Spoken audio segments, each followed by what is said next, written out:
সরকারি বাস হাতে গোনা, বেসরকারি বাসে ভরসা। জেলায় জেলায় ভোগান্তির ছবি। শীঘ্রই সরকারি বাসের সংখ্যা বাড়ানো হবে বলে আশ্বাস পরিবহন নিগমের।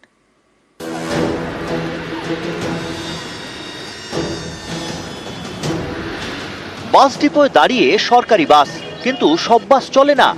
বেসরকারি বাসই তাই ভরসা। নিত্যযাত্রীদের বক্তব্য, বেসরকারি বাসে ভিড় বেশি, ভাড়াও বেশি। তারপরেও বাধ্য হয়ে বেসরকারি বাসেই উঠতে হয়, কারণ সরকারি বাস তো সেভাবে পাওয়াই যায় না।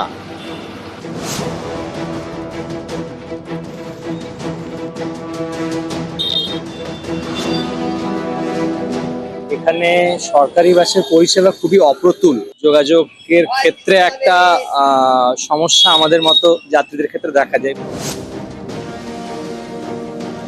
জঙ্গলমহলের জেলা পুরুলিয়া।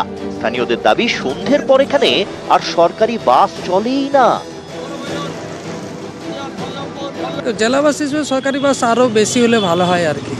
আমি তো বলরামপুর থেকে আসি, সন্ধ্যের সময় এখানে যেমন 4টে 20 5টায় আছে, তারপরে আর বাস নেই। পুরুলিয়া অযোধ্যা পাহাড়ের মতো একটি জায়গা, যেখানে আগে 8টার সময় পুরুলিয়া থেকে অযোধ্যা যাওয়ার একটি বাস ছিল, সেই বাসটা দীর্ঘদিন যাবৎ বন্ধ হয়ে গেছে। লোকালি কিছু বাসের দরকার, সেই সব জায়গায় বাস নেই বললেই চলে।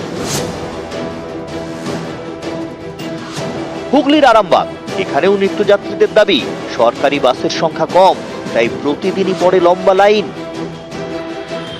না, তেমন এখন আর অতটা চলেনি, নন স্টপ কমে গেছে সংখ্যাটা। যদি সরকার থেকে যদি বাড়ায় গাড়ি, তাহলে তো আরো ভালো হবে। কোনো টাইম টেবিল নেই, কোনোদিন ঘন্টা 8টা 15 আছে, ঘন্টা 8 8:30 আছে, কোনো আছে টাইম টেবিল নেই।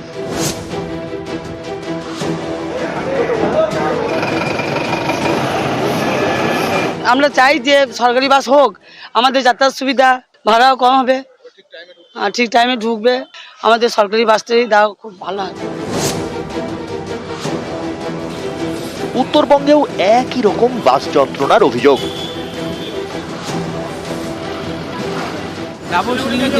অনেকের দিকে দাঁড়ায় আছে, গাড়ি নেই।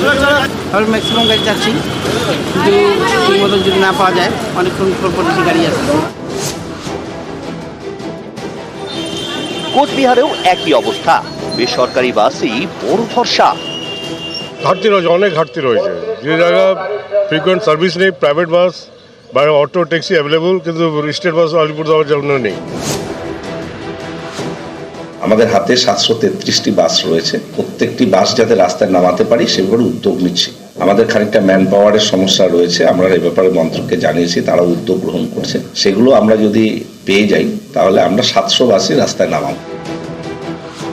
নিউজ 18 বাংলা।